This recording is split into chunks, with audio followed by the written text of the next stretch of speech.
नमस्ते प्यारी बुलबुल्स और प्यारी फ्लॉक लीडर्स। चलिए जल्दी से अपने दोस्तों के पास आराम से बैठ जाइए, क्योंकि आज की हमारी ये जो कहानी है ना, ये कोई आम कहानी नहीं है।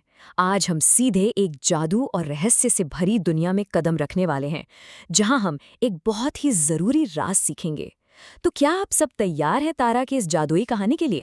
अच्छा, सबसे पहले मुझे एक बात बताओ, क्या आपने कभी आसमान की तरफ देखकर ये सोचा है कि काश मैं एक बड़े से विशाल जादुई पक्षी पर बैठ के उड़ सकूं? सोचिए जरा, बादलों के बिल्कुल ऊपर उड़ना, जहां दुनिया की कोई भी चीज आपको देख ही ना सके। बड़ा मजा आएगा ना? तो चलिए, आज हम इस कहानी के जरिए बिल्कुल वैसा ही एक आश्चर्यजनक सफर शुरू करते हैं। पहला भाग, तारा की उदासी। तो चलिए इस कहानी में चलते हैं। ये है एक प्यारी सी छोटी लड़की जिसका नाम है तारा। उसके माता पिता बहुत ही अच्छे थे, पर सबको उसके लिए बुरा लगता था क्योंकि वो हमेशा उदास रहती थी। एक दिन स्कूल के बाद क्या हुआ, उसने देखा कि उसकी माँ खाना बनाने में बहुत व्यस्त थी और छोटा बच्चा पालने में जोर जोर से रो रहा था।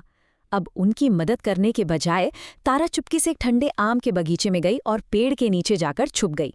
उसने सोचा, अगर माँ ने मुझे यहाँ देख लिया ना, तो वो पक्का मुझसे झाड़ू लगवाएंगी, बर्तन साफ करवाएंगी और उस रोने वाले बच्चे को संभालने को कहेंगी। बताओ जरा, क्या आपका भी कभी ऐसे ही काम से बचने के लिए छुपने का मन करता? लेकिन वो उस पेड़ की छांव में अकेले बैठी इतनी उदास क्यों थी भला?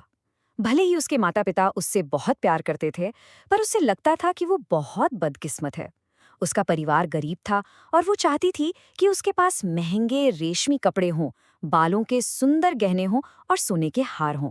उसने दरअसल एक किताब में एक सुंदर रानी की तस्वीर देखी थी, जिसके पास मोतियों का ताज था। उसे लगता था कि बस दिन भर कोई काम ना करना ही खुश रहने का एकमात्र तरीका है। दूसरा भाग, जादुई बुलबुल। और फिर पता है क्या हुआ? जब तारा सबसे ज्यादा उदास थी, तभी आम के उस बागीचे में सचमुच का जादू हो गया। एक बहुत ही प्यारी रंग बिरंगी बुलबुल चिड़िया पेड़ पर आई और उसने तारा से पूछा कि वो क्यों रो रही है। जब तारा ने बताया कि वो अमीर और खुश होना चाहती है, तो चिड़िया ने कहा, आओ मैं तुम्हें बाहर की दुनिया दिखाती हूँ। तारा ने अपने हाथ से चिड़िया को कुछ मीठे बैर खिलाए और अचानक वो बुलबुल बड़ी होने लगी, और बड़ी, जब तक कि वो एक विशाल गरुड़ा पक्षी जितनी बड़ी नहीं हो गई। सोचो कितना बड़ा जादू था वो। फिर चिड़िया ने उससे कहा, मेरी पीठ पर बैठ जाओ। तारा उसके नरम नरम पंखों के बीच बैठ गई और हुश, वो आसमान में उड़ गई। वो जंगल, मैदान और बड़ी बड़ी नदियों के बिल्कुल ऊपर से उड़ते गए। जब तारा एक छोटी सी नींद के बाद जागी, तो बुलबुल ने उसे एक छोटा सा राज बताया। उसने कहा कि उसके दाहिने पंख के नीचे एक जादुई सफेद पाउडर है। तारा ने थोड़ा सा पाउडर चिड़िया के सर पर और अपने माथे पर लगाया, और देखते ही देखते वो बिल्कुल गायब हो गए, एकदम गायब। कोई भी उन्हें ना तो देख सकता था और ना ही सुन सकता था। तीसरा भाग, उदास राजकुमारी। उड़ते उड़ते वो दोनों एक शानदार महल के कमरे में गए, जहां उन्होंने एक छोटी राजकुमारी को देखा। उसने रेशम के कपड़े पहने थे, एक बड़ी सी नथनी पहनी थी और उसके पास ढेर सारे मोती और हीरे थे। एक दासी उसके लिए सुनहरे बॉर्डर वाली एक बहुत ही कीमती पिंक ड्रेस लाई। पर राजकुमारी ने क्या किया? उसने सिर्फ उबासी ली। उसने चिढ़कर कहा, हाँ, राजकुमारी होना कितना बोरिंग है। मैं एक आम लड़की क्यों नहीं बन सकती जो स्कूल जाती हो? मैं शनिवार को बाजार जाकर अनाज क्यों नहीं खरीद सकती और दूसरी लड़कियों की तरह खाना क्यों नहीं बना सकती? देखा आपने, उसके पास दुनिया की सारी दौलत थी, पर वो सच में बहुत ज्यादा उदास और बोर थी। चौथा भाग, खुशी का राज।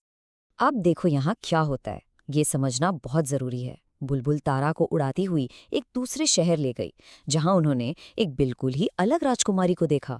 एक तरफ तो वही उदास राजकुमारी है जिसे अपने कीमती मोतियों से भी खुशी नहीं मिली, लेकिन दूसरी तरफ देखिए, गायब तारा और बुलबुल ने देखा कि एक छोटी लड़की खुशी से अपनी माँ की गोद में बैठी है और उन्हें अपने पूरे दिन के बारे में कितनी खुशी और मजे से बता रही है।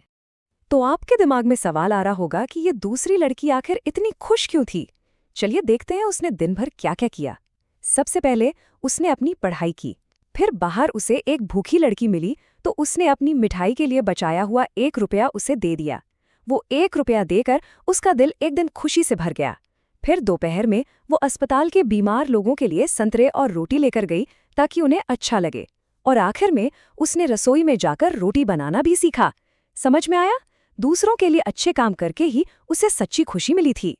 पर भैया, सफर अभी कहाँ खत्म हुआ था। बुलबुल की आखिरी मंजिल थी एक छोटा सा गरीब घर। वहां रानी नाम की एक लड़की, जो बिल्कुल तारा की ही उम्र की थी, खुशी खुशी खाना बना रही थी। उसके पीतल के बर्तन चमचम सोने की तरह चमक रहे थे। जब उसके पिता घर आए तो रानी ने बड़े गर्व से बताया कि वो आज एक पल के लिए भी खाली नहीं बैठी। उसने घर में झाड़ू लगाई, छोटे बच्चे के कपड़े धोए और बढ़िया खाना बनाया। रानी ने अपने पिता से बड़ी प्यारी बात कही। उसने कहा, खेलने से ज्यादा आपके और माँ के लिए काम करके मुझे सच में बहुत ज्यादा खुशी मिलती है। 5वां भाग, तारा का बदलाव। तो बच्चों, रानी को देखकर तारा को सब कुछ अच्छे से समझ आ गया। उसने बुलबुल से कहा कि बस अब वो उसे वापस घर ले चले। जैसे ही वो घर पहुंची, वो इस बार उस आम के बगीचे में छुपी नहीं। इसके बजाय उसने फौरन फर्श पर झाड़ू लगाई, पीतल के बर्तन चमकाए और अपने रोते हुए छोटे भाई को गाना गाकर सुनाया और उसको चुप कराया। फिर उसने अपनी माँ को अपने इस जादुई सफर के बारे में सब कुछ बता डाला। उसने मुस्कुराते हुए कहा, माँ, अब मैं सच में समझ गई हूँ कि सच्ची खुशी सोने के गहने या महंगे रेशमी कपड़े पाने से नहीं मिलती, बल्कि दूसरों को खुश करने से मिलती है। और पता है, उस दिन के बाद से तारा इस पूरी दुनिया की सबसे खुश और मददगार लड़की बन गई। सच में ये जादुई कहानी हमें दुनिया का एक बहुत ही प्यारा सुनहरा नियम सिखाती है। जैसे कि बड़े ज्ञानी दलाई लामा जी ने कहा था, इस दुनिया को राजा रानियों या सोने के ताज की जरूरत बिल्कुल नहीं है। इस दुनिया को मदद करने वाले अच्छे लोगों की जरूरत है, बिल्कुल तारा की तरह। और हाँ, ऐसे लोगों की जरूरत है जो दुनिया को ऐसी प्यारी प्यारी कहानियां सुना सकें। और यही है हमारा दूसरा सुनहरा नियम। एक बहुत बड़े लेखक थे, खलील गिब्रन। उन्होंने कहा था कि खाने और पानी के बाद इंसान को अगर किसी चीज की सबसे ज्यादा जरूरत होती है ना, तो वो है कहानियों की। सही सुना आपने। तारा और उस विशाल बुलबुल जैसी जादुई कहानियां सुनना और सुनाना हमारे दिमाग और दिल के लिए बिल्कुल उतना ही जरूरी है जितना हमारे छोटे से पेट के लिए खाना और पानी। क्योंकि कहानियां ही तो हमें एक अच्छा और सच्चा इंसान बनना सिखाती हैं। तो चलिए प्यारे बुलबुल्स, अब देखते हैं कि आप सबने आज की इस कहानी को कितने ध्यान से सुना है। अब वक्त है एक मजेदार छोटे से मेमोरी गेम का। फ्लॉक लीडर्स, आप भी तैयार हो जाइए अपने बुलबुल्स को सुनने के लिए। मैं आपसे एक सवाल पूछूंगी और आपको मिलकर जोर से उसका जवाब देना है। तो क्या आप सब एकदम तैयार हैं? चलो, ये रहा पहला सवाल। मुझे बताओ, तारा चुपके से घर से निकलकर आम के बगीचे में क्यों छुपी थी? सोचो सोचो। क्या आपने जोर से जवाब दिया? बिल्कुल सही, एकदम ठीक पकड़ा। क्योंकि उसे डर था कि अगर वो सामने आई तो उसकी माँ उसे झाड़ू लगाने, बर्तन धोने और उस रोने वाले बच्चे को संभालने का काम दे देंगी। वो बस काम से बचने के लिए तो वहां छुप रही थी। अच्छा, अब दूसरा सवाल, ध्यान से सुनना। जब तारा और बुलबुल उड़ते उड़ते पहले महल में गए थे, तो वो अमीर राजकुमारी जो उबासी ले रही थी और बोर हो रही थी, वो असल में क्या बनना चाहती थी? बोलिए बोलिए। हाँ, बिल्कुल सही। वो एक आम गरीब लड़की बनना चाहती थी। वो चाहती थी कि वो सिर्फ दूसरे बच्चों की तरह स्कूल जाए, बाजार से खुद सब्जी लाए और रसोई में खाना बनाए। और अब आता है हमारा सबसे आखिरी और सबसे जरूरी सवाल। तारा ने आखिर अपने इस जादुई सफर से क्या सबक सीखा? क्या राज पता चला उसे? एकदम सही जवाब। सच्ची खुशी सोने, हीरे या महंगे कपड़ों से बिल्कुल नहीं मिलती, बल्कि दूसरों को खुश करके मिलती है।